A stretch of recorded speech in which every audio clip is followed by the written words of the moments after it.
নমস্কার, গুরু কৃপাহি কেবলম। বিগত কয়েকদিন আগে আপনাদের নামের আদ্যাক্ষর অনুযায়ী জাতক জাতিকাদের চরিত্র কি প্রকৃতির হয় সেই নিয়ে বিস্তারিত আলোচনা করেছি। এ থেকে ডাব্লু পর্যন্ত আমি বিগত কয়েকদিন আগে এ থেকে ডাব্লু পর্যন্ত বলেছি। আজ আমি আলোচনা করব এক্স। যেসব জাতক জাতিকাদের প্রথম নামের প্রথম অক্ষর এক্স, সেই সব জাতক জাতিকাদের চরিত্র কি প্রকৃতির হয় সেই নিয়ে বিস্তারিত আলোচনা করব। যেসব জাতক জাতিকাদের নামের প্রথম অক্ষর এক্স, তাদের জীবনে কাজকর্মে বিভিন্ন রকমের বাধা আসে।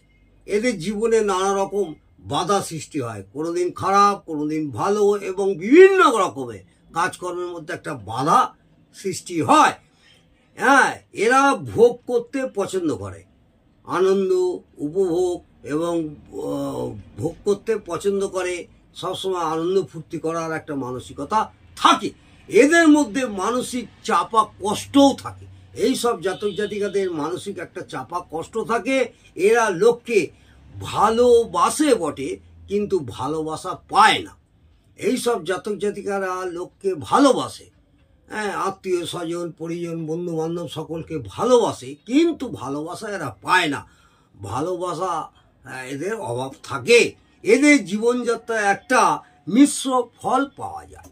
এই সব জাতক জাতিকাদের জীবনযাত্রা একটা মিশ্র ফল পাওয়া যায়, অর্থাৎ কখনো ভালো কখনো মন্দ। এই উত্থান পতনের মধ্যে দিয়ে এদের জীবন অতিবাহিত হয়। আজকে এই পর্যন্ত।